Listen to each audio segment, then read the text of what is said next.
Welcome to the Hospital Finance Podcast, your go-to source for information and insights that can help you protect and enhance revenue at your hospital. And now, the host of the Hospital Finance Podcast, Michael Passanante.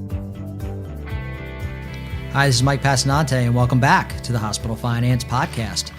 Today, I'm joined by Kathy Ruggieri, who is a Senior Director on our Revenue Cycle Services team here at BESLER, as well as Mary Devine, who is a Senior Manager on our Revenue Cycle Services team at BESLER. Kathy and Mary recently presented at the New Jersey HFMA Annual Institute on a topic entitled Epic Conversion Revenue Cycle Lessons Learned. And we thought it'd be great to have them on the podcast and talk about some of the findings that they presented at that meeting. So Mary and Kathy, welcome to the podcast. Thank you, Mike. So why did you choose to explore this topic? So the reason we chose to explore this topic is that we felt that it was very industry relevant.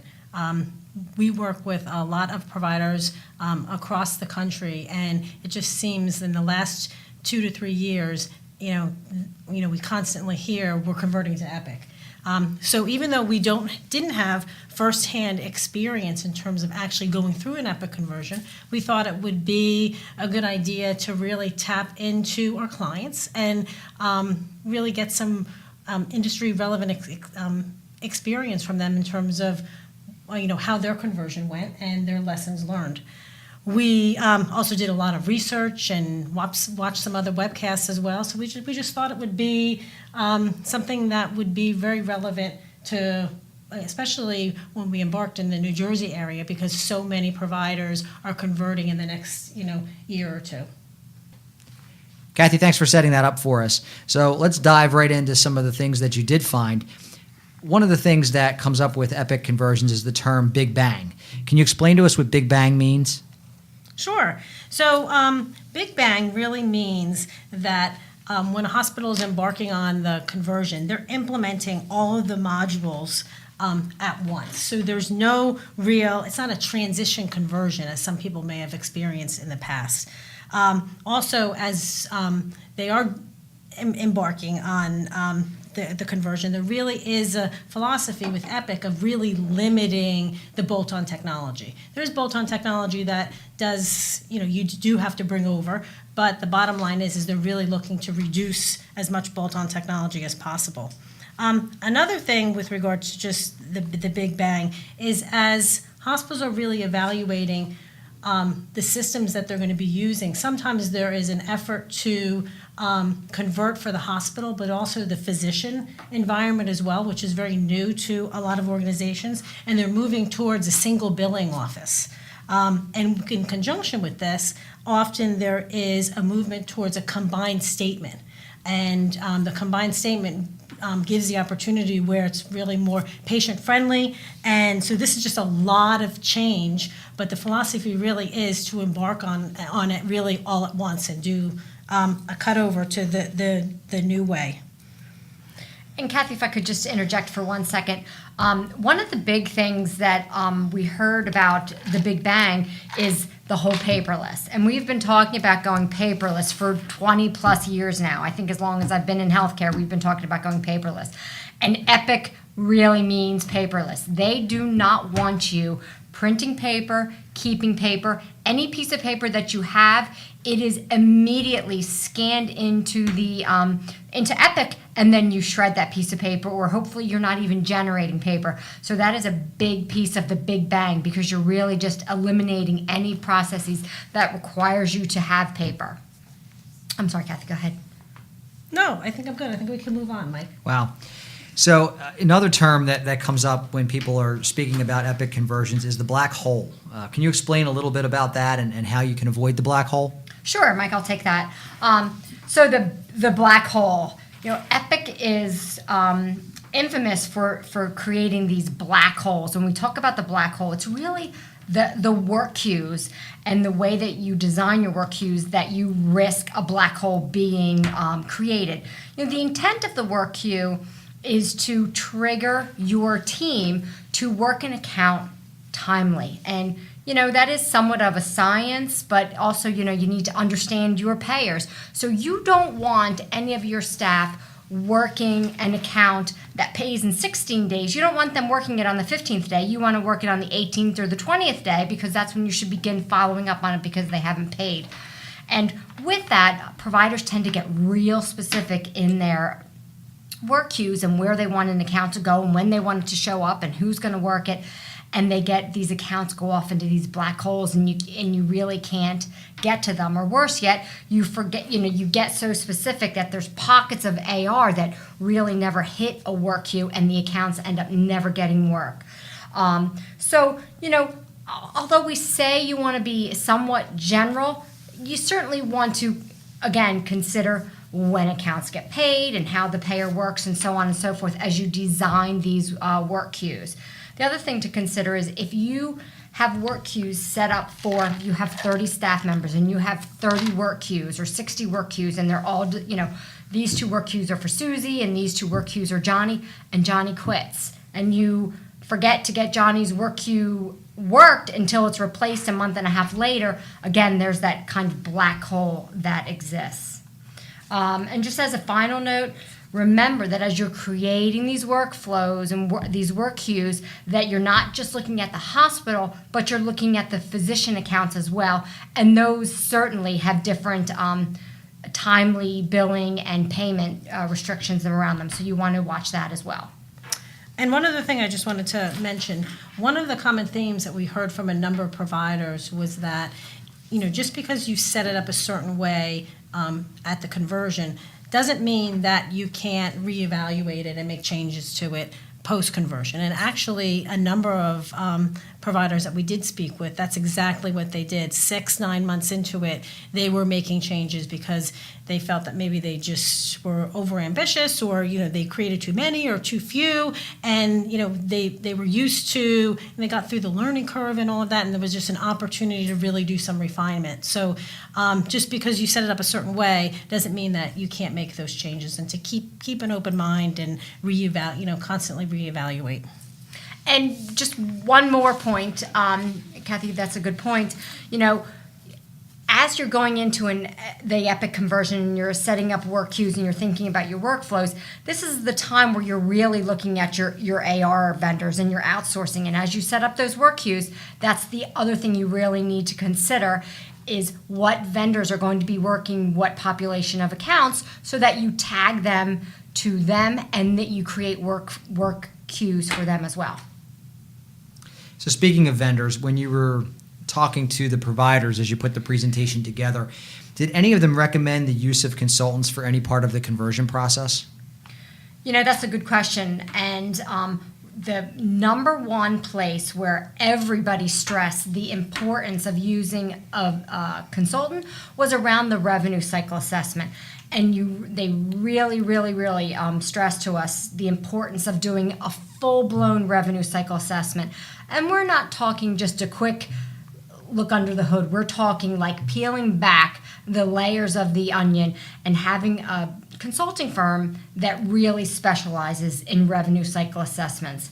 And as you interview consultants to do this, we realize that this may be cost prohibitive, but I think as you look at the Epic conversion, I think you could probably cost justify doing this type of assessment, $100,000, $150,000. I'm not exactly sure what the cost is. And this isn't a space that BESLER's in, but we heard all our providers say this was so important in helping them establish that roadmap and understanding where they are today and thinking about where they want to go as they consider, the work queues and the paperless, and, having staff that specializes in physician billing and specializes in hospital billing. So I think really looking under the hood and understanding where you're at and doing that deep dive with the consultant that specializes in that is key to moving forward. This is your roadmap.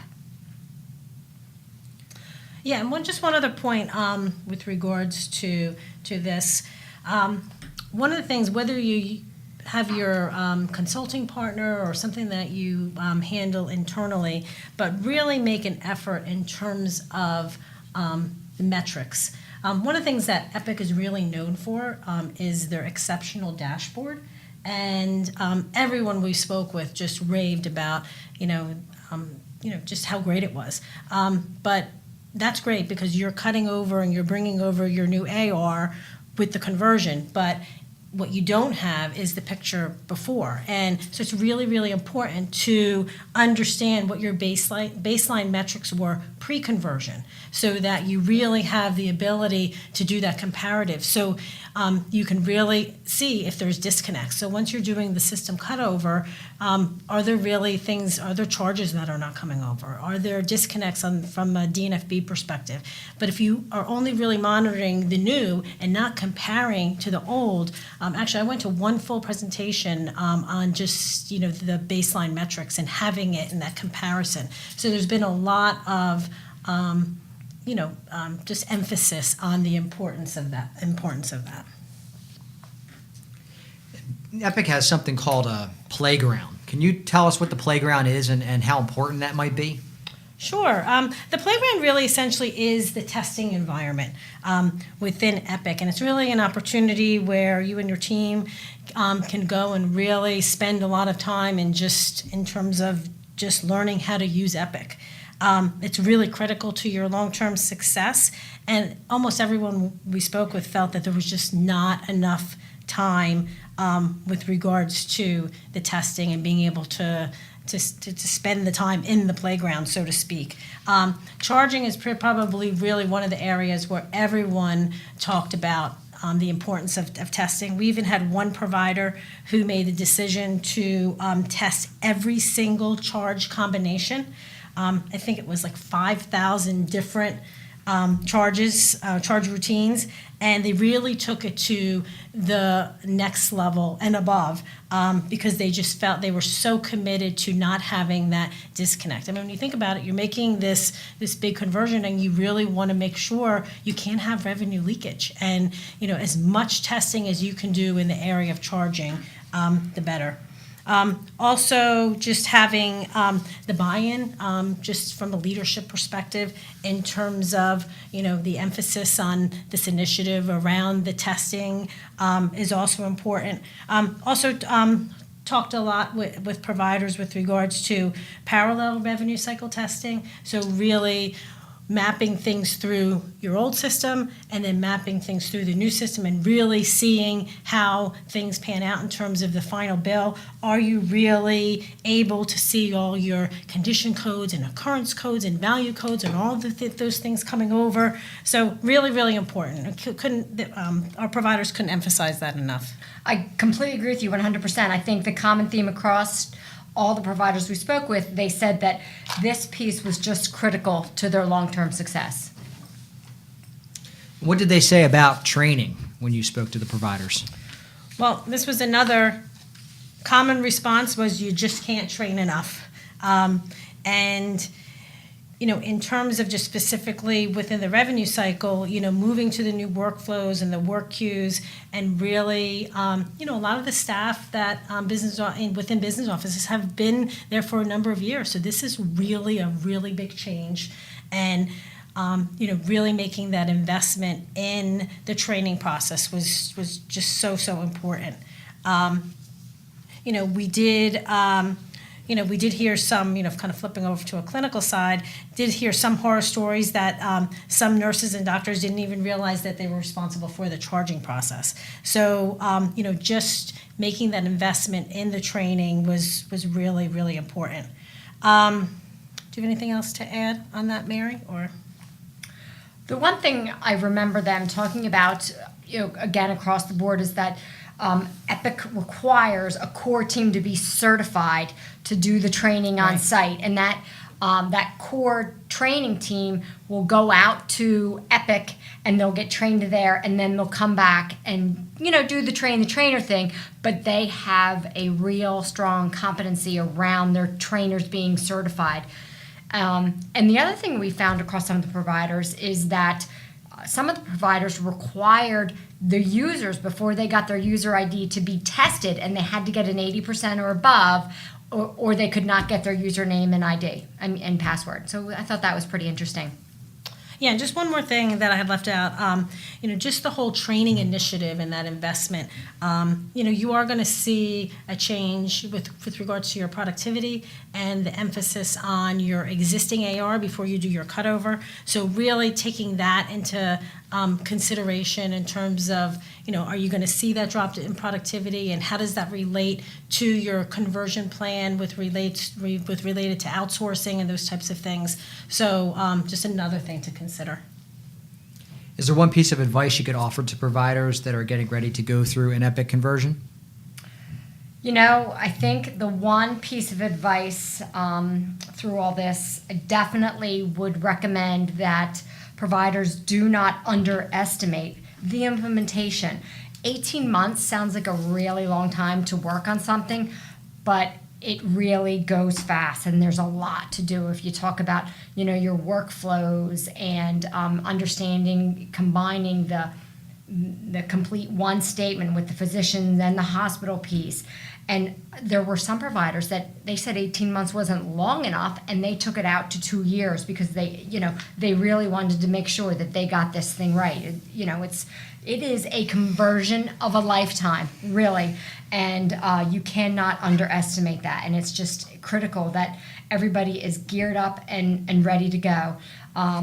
Yeah, and just to add to that real quickly, I think a couple of providers even said, they felt they approached it almost like a project at first, as opposed to it being like a conversion, and they just like Mary said, they just really underestimated what really this was, and it was just, they got through it and all of that, but it was just very, very difficult. Yep, and you just need to consider, when are you going to start partnering with consultants, and how long do you want them involved in the process as you're moving forward? Again, some had consultants on site for well over a year helping them go through this.